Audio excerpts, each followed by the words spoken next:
Hello, ladies and gentlemen. Welcome to the Overcranked podcast, the anti-review rendezvous. It's a real pleasure to come here live and in person together, okay? Nice to be in the same city. No doubt whatsoever, was it? So once again, I'm EJ McCarthy. I'm Conor Heffernan. And we are very proud to bring you our review, or rather anti-review, of one of my personal favorite movies, and I think you've got a real sort of soft spot for it now. It's no, I've liked this one for years. It's a childhood favorite actually, because back in the day it was on the RTE as the big movie of the week. They always had a big movie of the week on Irish television, and this was one of the first movies I recorded on a VHS. So it was like my first pirate, essentially. Oh, I love that. Okay, yeah, the one and only Deep Blue Sea. So we'd also like to mention that we are part of the Monday through Friday crew at Aquatica. Okay, it is a beautiful sun. Beautiful Saturday afternoon right now. And we're enjoying the scenery right here. But we're happy to give you a little bit of a background on this movie first and foremost. Then we'll get into a couple of thematic pieces therein. And we've got some standard questions that we always like to present to the audience, and by the audience we mean just you and I at the moment, but we'll present them on your behalf, and then we'll just kind of wrap up with a few ad hoc thoughts and questions. So okay, with that, Connor, do you want to give the sort of summary of the movie that can start things off here? So Deep Blue Sea is a science fiction movie. It is a shark movie, a killer shark movie. But it's a little bit different from the likes of Jaws, because it's a bit more on the science fiction side, in the sense that these aren't your grandfather sharks. These are genetically engineered, highly intelligent, and very big super sharks.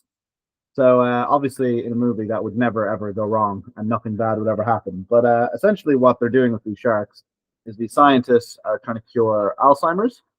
And there's something about the shark's brains that maybe they think can help with human Alzheimer's trials. So they have these sharks. They're experimenting on them in this sort of underwater lair in the middle of the Pacific Ocean.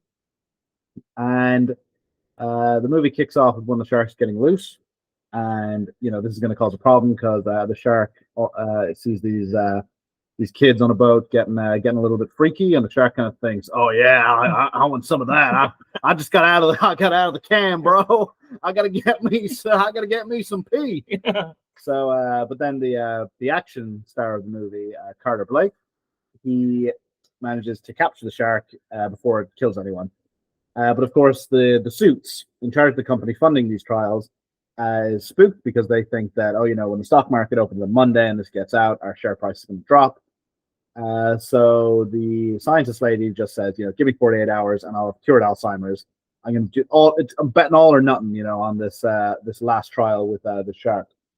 And the CEO of this company, played by Samuel L. Jackson, gives her the approval and goes with her to Aquatica. So the stage is set to do this, this big shark experiment. So they have the shark comes in.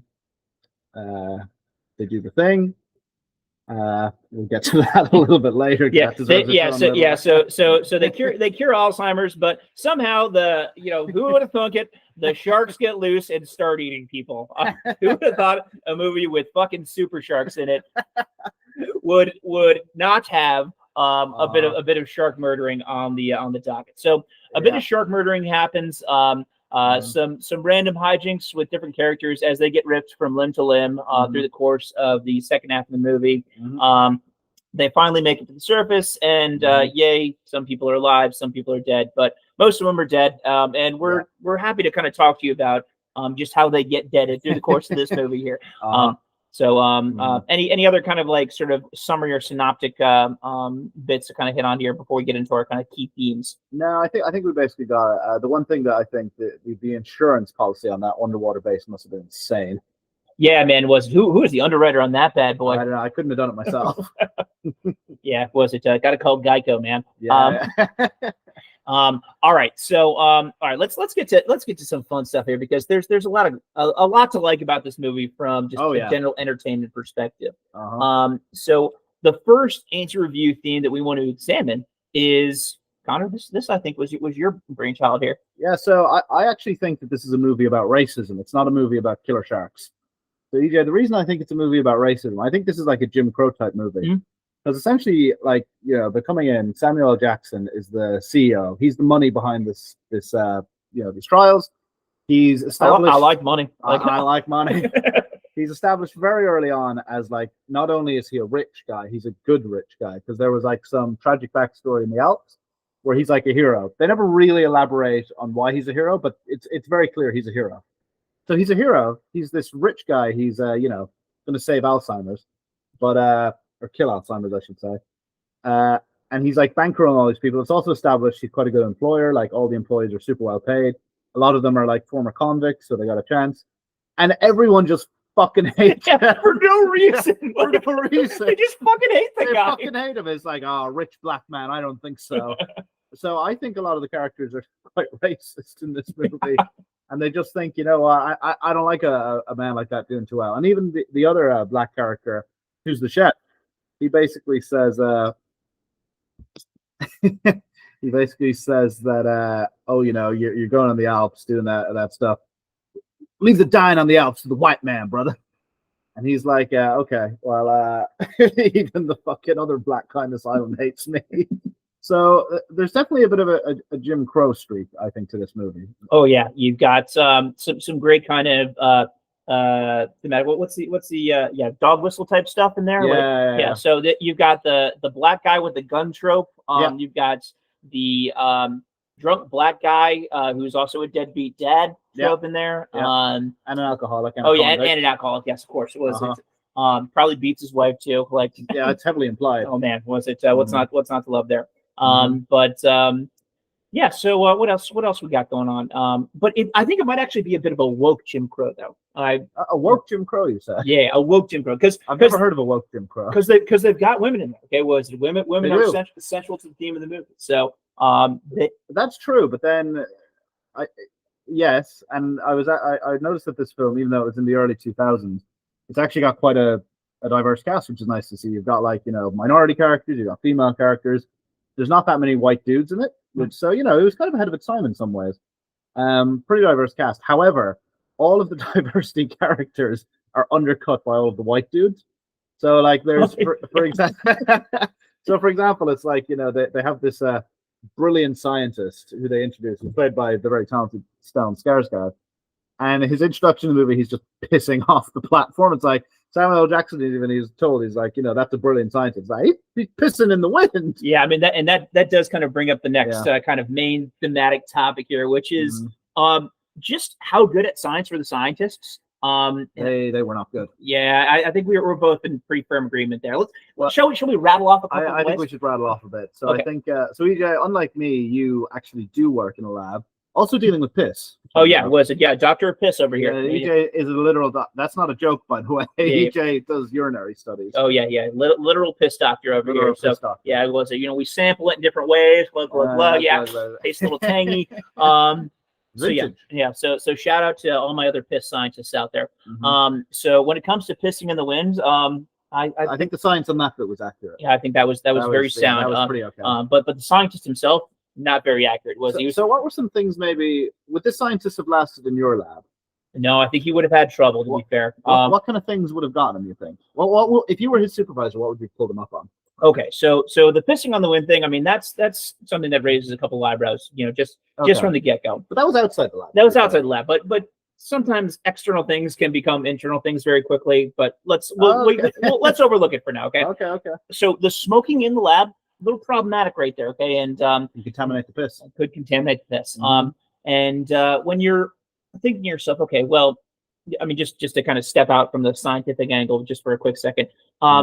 Potential angle for this movie being an anti-smoking movie, because what happens to the dude who's fucking smoking all the time? Gets his fucking arm bit off. Gets his arm bit off by a shark. then gets fucking yanked up into the helicopter and then gets eaten by the shark. So eaten by the shark. So, and I actually feel that's very if he hadn't been smoking, that wouldn't have happened. Wouldn't have happened. But also I feel the shark himself, because that's what kicks off the movie. The shark bites his arm because he's smoking.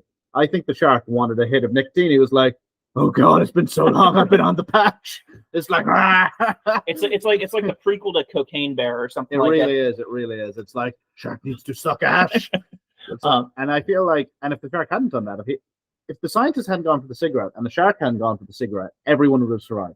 I feel that. Okay, so back to the science now. Back to the science. Back to the science. All right. So one of my big hangups here is the fact that they're demonstrating all of these sort of complex biochemical processes like hyperosmoregularity, electron firing, just from a simple sort of JPEG or what was the 10 seconds clip video feature? It died like a couple of years ago. Vine, like basically a little 10-second Vine movie using Windows 98 to power it. And just in today's day and age, I have a tough time kind of wrapping my head around like, man, Windows 98 solving the Alzheimer's problems. Like I'm not about that. I mean, Bill Gates, he had some good success with HIV. Alzheimer's, still a bit of work to do there. Yeah. The fact that they had folks, you could basically equate Thomas Jane's character to a lab technician in that environment, pouring water on top of the shark as the other scientist was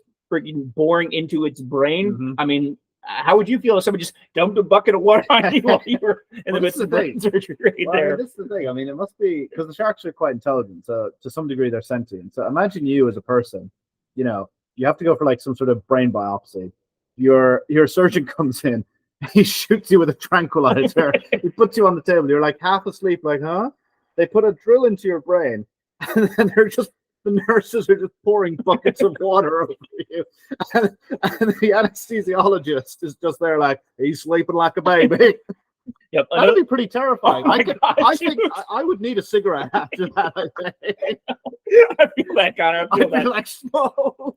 Give me now. Yeah, so these weren't really, they certainly weren't ethical scientists. No, not very ethical, not very good people right there. Did you also notice there was a bit of, because this is actually quite a big, as we know from being at Cambridge, there is quite a lot of sexism in the sciences, particularly against women in labs, I think. Sure. Quite fair to say. I've heard that from female friends of mine who work in a lab.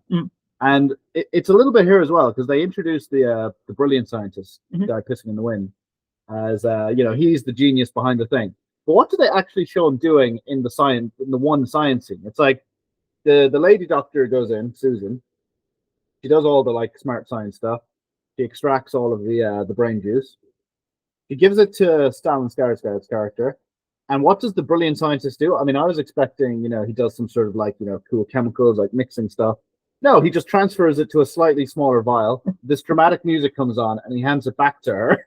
And it's like, that's his brilliant science contribution to the whole movie, as well as smoking in a lab and pissing in the wind. This is just some fucking redneck they pulled off the street.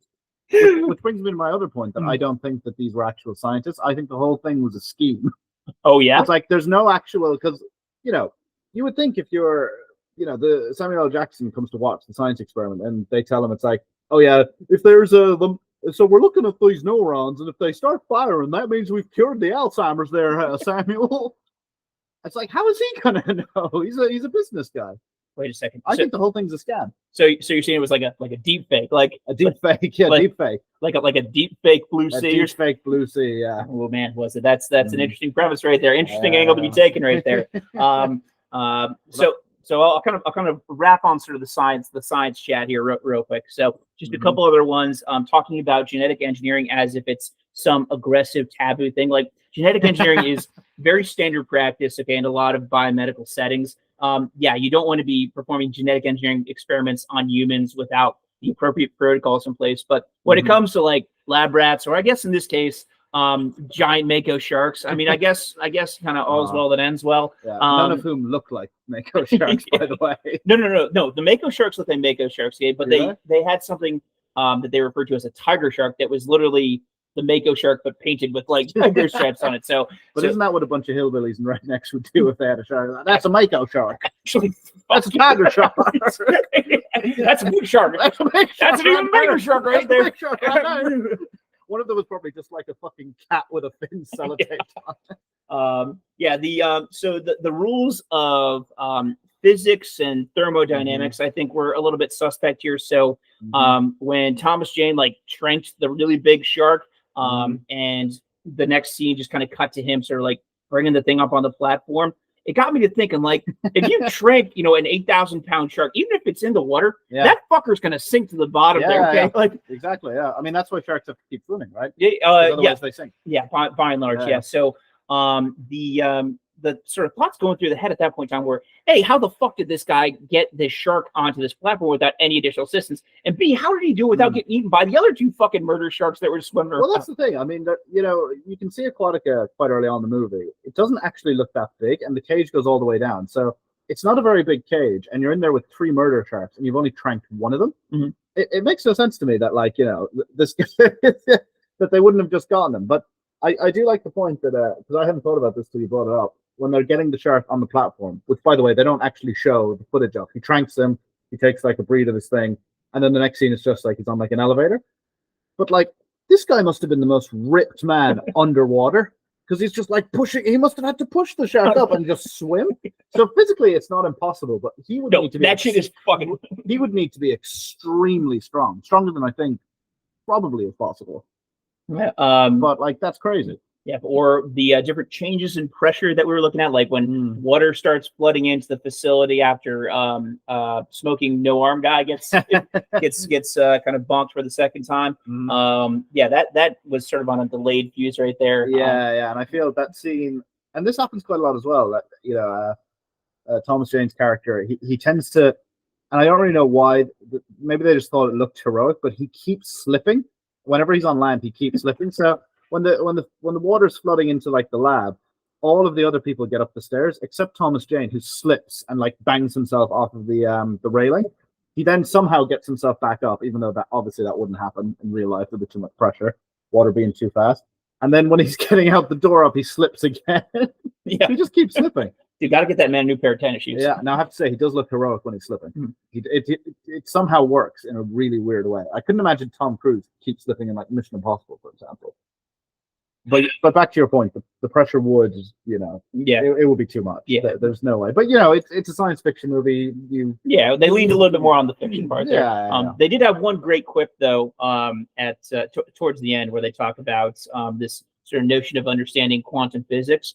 How you put your hand on a hot pan, like a minute can seem like an hour, and you put your hand on a hot lady, an hour can seem like a minute. Oh, that was relativity. Oh, relativity. Oh, my bad. Yeah, relativity. Yeah. And that, it's an Einstein quote. And also that's another ridiculous thing. Every physics student has heard that like analogy. And this physics guy, Skogger or whatever his name is, Scoggins is his fucking pirate name. Yeah. He's just like when Samuel L. Jackson tells him that, he's like, I was like 4 years at Caltech. That's the best. That's the best teaching of fucking relativity I ever heard. It's like, are you retarded? Did you flunk out of Caltech? And that's where you're at the murder shark lab. No, autistic. I think most of the scientists are autistic. Like, yes, he's not autistic though. I don't think. I don't know, man. Like they ask him like, how, what's the precise like, height of the fence? Like, he's like, he starts scrambling off a bunch of parameters, like 8 feet plus or minus a centimeter. And plus or minus a centimeter. So I feel that could have been sarcasm, which would be, I think, maybe not so autistic. But one thing I do love about that character is, he's clearly bros with the Thomas Jane guy, the shark wrangler. And it kind of is a nice little thing there. I was actually hoping he wouldn't die. Kind of like, the nerd and the sort of, tough shark guy. But he keeps saying, he's like, who are you going to trust, huh?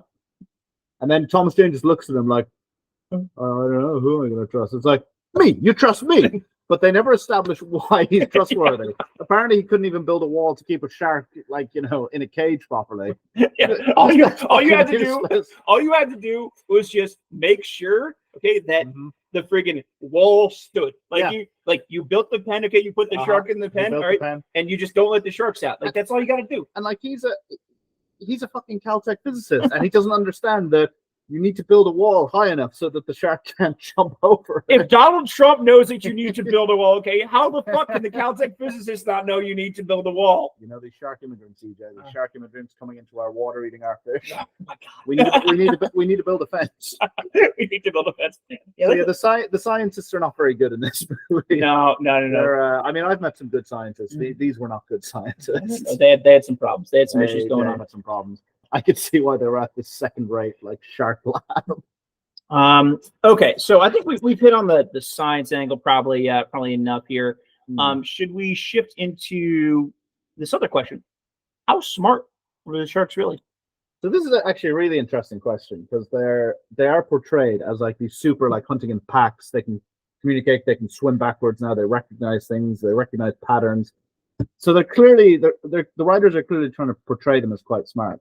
But then there's sort of like I guess an implication that the sharks, they start their plan of escape by first biting off the guy's arm.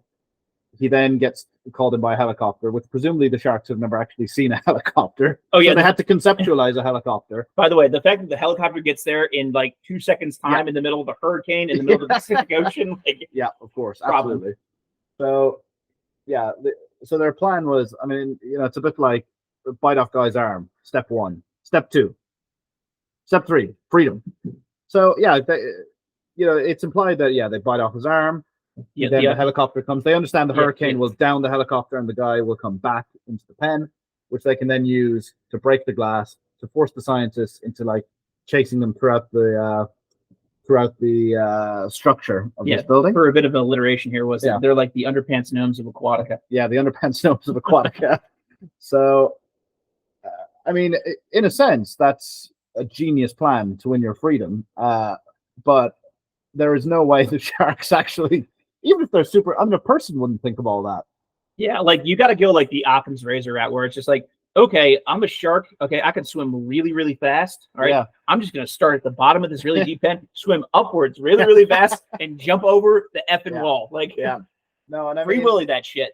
Yeah, exactly. And there's a bit where it kind of comes back to it at the end. The one shark who's left is escaping by essentially biting through the fence. It's kind of like sunk a little bit. It's like, if they were super smart, would you not just let it sunk further and then just hop over? Because it's implied that they hop over like an 8-foot fence at the start of the movie. True. So I don't think this was a brilliant plan. I don't think the sharks were that smart. I think the reason that he must have thrown him back, the scientist, through the glass, was basically because he thought, he was like, oh fuck, finally this guy's got smokes. Hey man, can I bum one? It's like, oh, you don't have any left, fuck you. Basically just trying to like take a drag of Stellan Skarsgård like he was just a giant like nicotine patch. Yeah, I think so. And then he was just throwing, it's like the shark was going and then just flicking it away. It was like, oh shit, I hit the window. My bad. my bad there, folks. But I think that you could kind of see the sharks as intelligent, not like super genius, cunning intelligent, but like human intelligence to the point of a frat bro. I think these were like frat sharks. Because like, the first thing the shark wants to do is he wants, when he's introduced at the start of the movie, there's all these people partying. And actually, they show him a bottle of wine knocks over and goes in the ocean, and then the shark shows up. I think the shark was just looking for a good time. Yeah, that's honestly like, he wants to drink, he wants to smoke. That's a pretty spicy take right there. I mean, these were frat sharks. He gets his jollies on when other people are like, they get a kick out of like watching people get he was watching. He was watching whatever Dr. Susan when she was playing with her floppy disk. He was watching her get changed. And then of course there's also the bit where so in a sense I feel, as much as you could maybe see this as a movie about bad science, maybe you could see a movie about like racism, I think you could also view this as like a hazing movie, like a Ryan Reynolds type fucking Van Wilder type. The sharks were like, they're super smart, and it's like, okay, you want to be one of us? You got to do some rituals, you got to do some hazing rituals. It's like, see that guy giving the speech up there? You got to eat him. You got to jump up. You got to eat him, bro. Now, in fairness, I think this provides a bit of a transition to a little micro point I wanted to make. I think the sort of enhanced sharks, the biggest one in particular, I think was a real sort of kindred spirit to Samuel L. Jackson. I think there's a real kind of there were sharks with attitude, if you will. Okay. Because couldn't you see after the shark taking a big old munch out of Samuel L. Jackson, commenting to his friends subsequently, that was a tasty burger. You're saying this was a movie ahead of its time in other ways, in that it was also a multiverse movie, where Samuel L. Jackson's character in Pulp Fiction is reincarnated as a shark that then eats himself in another movie universe. Yeah, so they're all part of the same shared universe. Yeah. This is definitely kind of like an extension of the Tarantino-verse for sure. I mean, it is pretty gory. It's pretty gory. You have some really killer sharp dialogue. Maybe this was like, Yeah, maybe this was a Tarantino movie under a pseudonym or something. Look, you could definitely see the sharks dropping in some Samuel L. Jackson dialogue through the course of the movie. So when he's munching on Stellan Skarsgård, something along those lines, or when he gets shot at the end of the movie, like when the shark gets shot at the end of it, like you shot me, bitch, or something along those lines. Just very, very emphatic, very emotional and evocative with regards to its mannerism. So that's just kind of a personal hot take from my end there. But take it as you will. But yeah, that's kind of all I had to sort of say about that one. Another bit that I think both Connor and I were very hyped on through the course of this movie here, the soundtrack. Soundtrack is solid. It's a solid, like, I liked your observation that it really, because I just thought it was a killer, like, really good action movie soundtrack, but I think you described it as like a pirate soundtrack, like a pirate adventure or something. Oh yeah, for sure. And it really is, actually. Something that would be like a Disney theme ride or something. Yeah. Come ride the back of the shark. What is it? We're actually to actually lock you to the ride. We're actually going to shoot you in the leg with a spear gun. Okay, and we're going to put some VR goggles on top. Okay? And it's going to seem just like 1999. It's so real. It's so real. So real.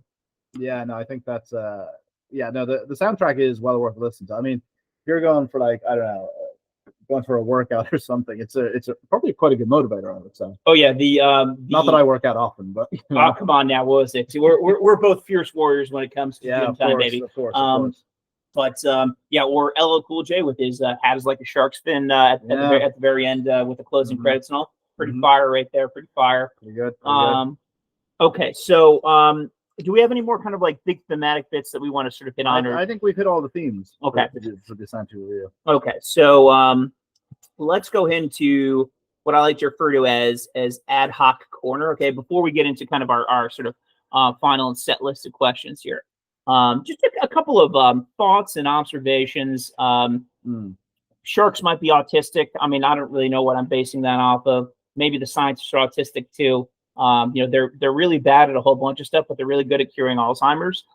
Yeah, I mean, it's funny that it's like they're so bad at everything. Like they're bad at, like, crisis management. They're bad at, like, underground water design for their base. They're bad at, like, containing sharks. They're bad at everything except curing Alzheimer's.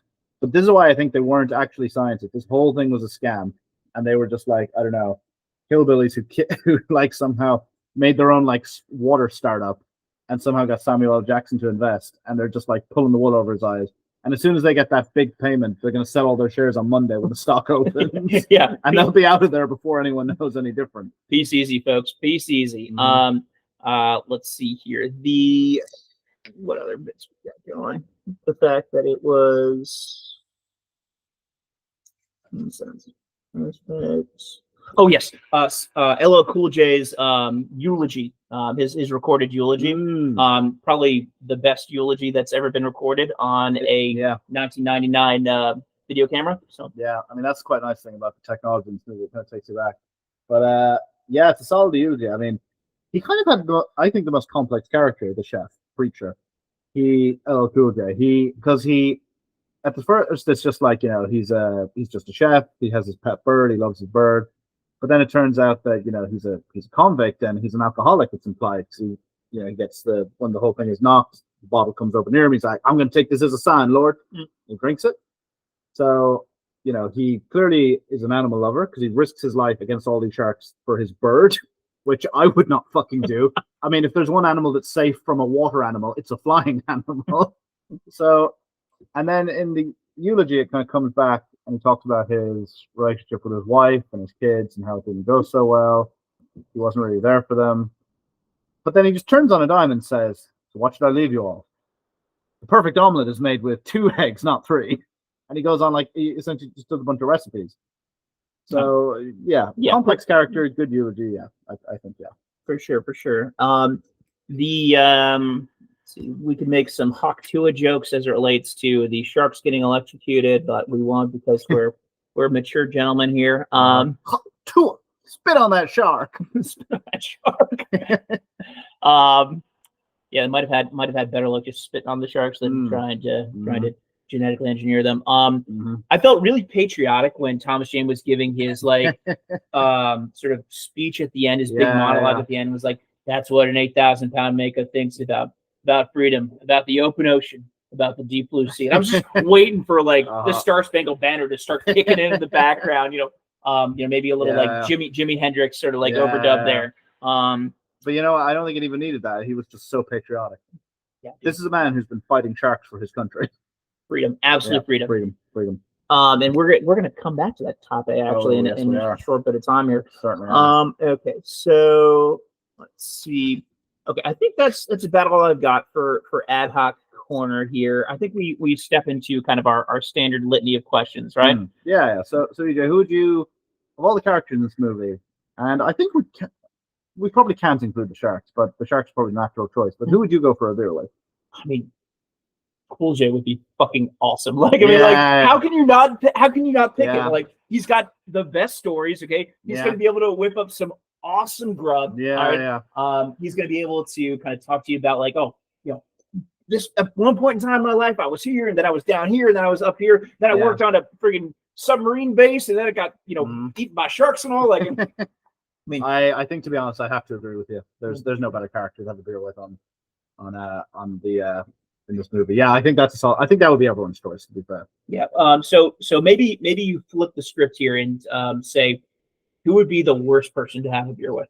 Oh, because this can also tie into our next question we usually ask, which is if you could provide one dick or uterus punch, okay, to someone in the movie, who would it be? Okay, so let's kind of put those two. I think those are the same answer for me. It's that I can't remember her name. It's the girlfriend of Stellan Skarsgård character, because she doesn't add anything to the movie. She doesn't even do any science stuff. She monitors the shark's BPM. That's all she does, and she just screams it. She's like, heart rate, blah blah blah blah blah. Oh yeah, was that Brenda or Brenda? Yeah. And she's just like, she was just kind of mousy, like. yeah. She just, she calls the main character. She says, "You stupid bitch." After it turns out they made the shark super smart. But it's like, you know what? It's like you signed up to go on this fucking water base in the middle of nowhere with a bunch of fucking sharks. Yeah, it's like, fuck off. Yeah, there were clearly some disclosure agreements you had to sign before you stepped onto that little piece of paradise. Yeah. So no, I think she's probably the worst character. So I think that's a really good choice. You're gonna go with a different one. I would go with Dr. Susan. Dr. Susan was like, she was so fucking self-righteous. She was like, oh my God, I'm gonna fucking cure Alzheimer's here. Okay, all I got to do is just genetically engineer these sharks, take this rich guy's money, and murder a couple of people in the process. Oh, but by the way, I'm gonna skimp on some important infrastructural bits. Connor, you actually mentioned this in sort of our prep for this pod, where Dr. Susan, she can spend this guy's money on all these improvements to the aquatic base, but you can't dole out for like an Amazon AWS subscription to back up her, back up her data stores and all. Like, because this is the kind of tragedy part of the film. At one point, she risks her life to get their data, which is presumably the Alzheimer curing data. But it's destroyed when she electrocutes the shark, and basically that's probably why she kind of sacrificed herself at the end, because she lost all of her work. Blah blah blah. What scientists worth their salt keeps all of their fucking data on a water base in the middle of the aquarium? Like, EJ, if you were doing your piss science and it was time to submit your thesis, and your supervisor says, right, EJ, you're gonna need to start churning out. You're gonna need to put that data into like graph format. You're gonna need to start writing it up. It's like, where is it? It's like, oh, I left it in a water lagoon off the coast of Hawaii. They're a prof. It's like, they're just bad scientists. Yeah, they're bad at And also, like, the fact that, okay, so if your data is like murked, okay, for some reason, so say that's the only copy of that information you had, well, you still were there when that information was cultivated. You still would be able to recreate some of those methods. Maybe not perfectly, but you'd be able to get closer than most other people. No, but I mean, that's the thing about science, right? You can, even if you've lost the particulars, it's like, okay, it's going to be a headache to do this, but like, I basically remember the steps. It's just going to take a little bit more. And if you come out and say, it's like, to the donors, it's like, yeah, by the way, we did cure Alzheimer's. It's just they'll just pour money into that. Yeah, actually, in fairness, though, like, if I'd lost like a bunch of my data, like right before I had to submit my PhD thesis, I probably would have felt like making a tiny little incision on my hand. Like, this lady thinks she's like really slicing open her wrist. She's like making a little cut on her hand, like Yeah. and then jumping into like a shark infested pit. Yeah, I probably would have felt that way. There's some sympathy to be had there. I mean, I actually did accidentally loot when I was first using Git. I accidentally deleted all of my code from my simulation. Fucking nerd, you fucking nerd. So that wasn't a funny thing. But anyway, so always back up your data, kids. So yeah, I think we could perhaps go on to EJ. What was your favorite scene? Favorite scene from the movie? Connor, you got something off the top of your head? I need to ruminate on. I need to ruminate on this one for. I think for the scene second. where Samuel L. Jackson gives the speech, the inspirational speech to get them to the surface, because they're trying to escape, but the submarine is broken, so they can't escape, and they're like, "I'm not swimming out there with those sharks, man." And he's basically like, "Look, we are eventually going to die here. We need to get out. We need to swim and just take our chances against the shark." And he basically starts it off with talking about his backstory when that plane crash happened and he like saved everyone because he's a hero. He's like, 7 of us went down, only 5 came up. How do you think that works? And he like basically says, I ate I'm a cannibal, basically. I ate people. I ate people, motherfucker. So I think he, that whole scene where he's trying to rally them. And to be fair, he might have been lying about eating people. It might have just been like, listen, you don't fuck with me. But then immediately the shark jumps up and eats him and pulls him into the water. It is probably the best death scene in a movie. Yeah, I would wager. It's up there, man. I mean, it's still talked about 25 years later. Yeah, it's pretty good. Probably the most famous scene from that movie as well. Yeah, I would agree with you there. Okay, so for my end, I'll go something like a little bit more lo-fi. I'll also go death scene, but I'll go with the death scene of Janice. Okay, Janice was the lady up in the tower, just talking about weather conditions and things of that sort. Hopping around, thinking about her vibrator. Yeah, established later she had a vibrator. Yeah. So she was a very healthy girl in sort of a sexual sense, but maybe not in like a physical condition sense. So she was husky. She was a big girl, and big with the capital G. Yeah, so when she kind of got barbecued at the end when the helicopter ran into the weather tower or whatever it was. I mean, I don't know, that just felt kind of comical and like, yeah, a little bit, yeah. I don't really feel for Janice. Like, I think this is just kind of comedy all around. You're dead because some shark ate the stretcher of a one-armed man and yanked the helicopter carrying him into your indestructible fortress. Your Tower of Saron or whatever the hell it was. So that's a good choice. Yeah, we'll go with that one just for the lulls. I'd love to talk about my favorite line because I still remember to this day the first time I ever watched this movie. I was at a friend's house when I was a kid, and I didn't really laugh at it because it's not really a comedy movie unless you kind of watch it like 20 years later, like we did. But I remember being a kid and that scene where the shark is trying to cook LL Cool J in his own oven. And he breaks out, and it's like there's gas going from the oven, so he lights a lighter to ignite the shark, and then it does a zoom in of his face, a dramatic turning of the shark who's going to go back and try and eat him, and then LL Cool J, stone cold serious, "You ate my bird," and it's just the way it was the delivery, it was perfect, it was so funny, and then he throws the lighter and blows up the shark. He kills 2 sharks in this movie. Wait, he kills 66. Oh my God, you're right. He kills 2/3 of the killer shark. Holy shit, dude. Yeah. Oh man. Also, that does raise the question. Like, I think we need more rappers in mainstream movies, like especially from like the 90s and 2000s. Yeah, no, I can get on board with that. Like, sign me up. So, EJ, what would you say was your favorite line of this movie? Short, sweet, and simple. When they introduce Stellan Skarsgård's character to Samuel L. Jackson, and I think it was Brenda talking about like he's the most brilliant scientist in the world, and that's why I have sex with him, and I do the hawk to him, and to us, piss on that thing. And then Samuel L. Jackson is just like he's pissing into the wind. How brilliant could he be? Like, and lo and behold, not that brilliant. He can really take a vial and put the contents of that into another vial. To be fair, genuinely though, he did that so well. Like, it's the way Sam just sort of looks at her like this is so important. It's like it actually was a solid, like, if this was, I don't know if he was that famous when this movie came out, but if the producer just said to him, look, can you just take a vial, put the liquid in a slightly different vial, and hand it to us as if this is like the best thing in the world, the most important thing in the world? He nailed it. He absolutely, like no one else, no other actor, I think, could have done that. Perfectly cast. He brought some great gravitas to that role. He really did. No, I think that was solid. Okay, so next up we got one thing we could change in the movie. So this is a new I guess set question for us. If we could change one thing about the movie, what would it be? I'm gonna kick this one to you, I think. All right, so we already talked about this concept of having more rappers in movies. I think we've already hit that one. From my end, it would be cell phones. I wish you could have cell phones in this movie. It would be great to sort of see people like live streaming and live tweeting their death by genetically engineered shark.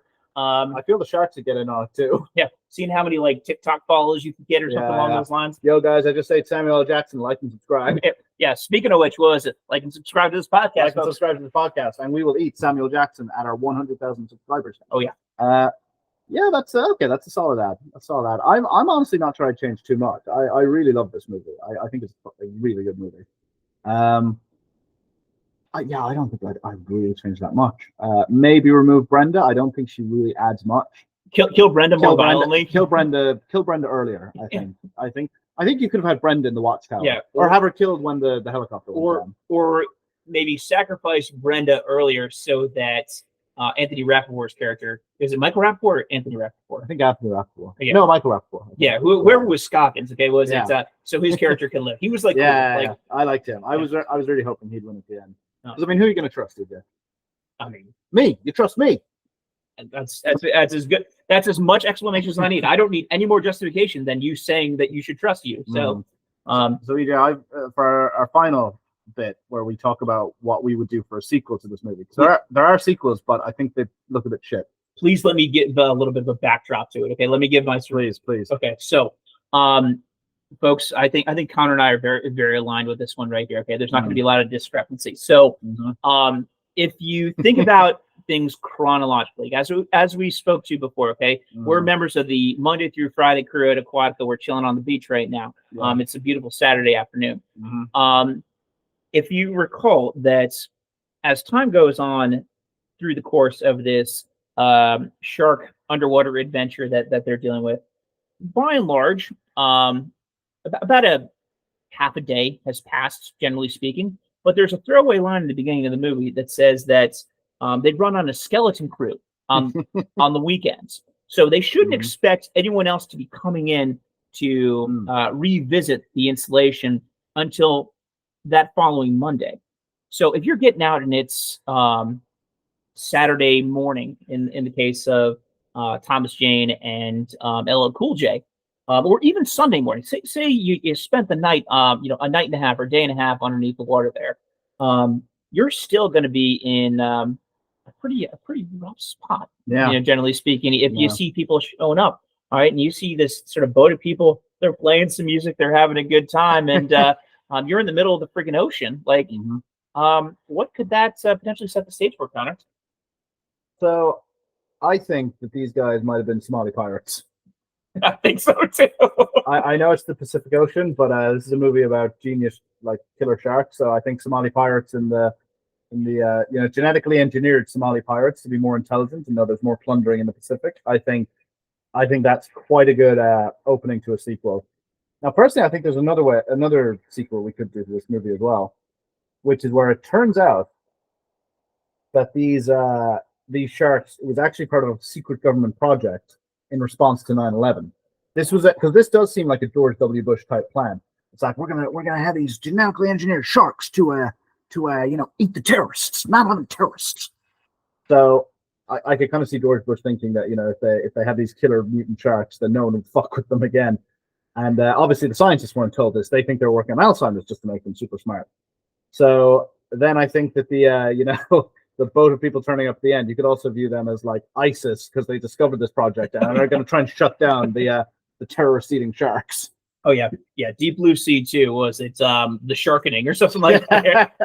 or what's it? Zero Dark Sharky or something. Zero Dark Sharky. I like Zero Dark Sharky.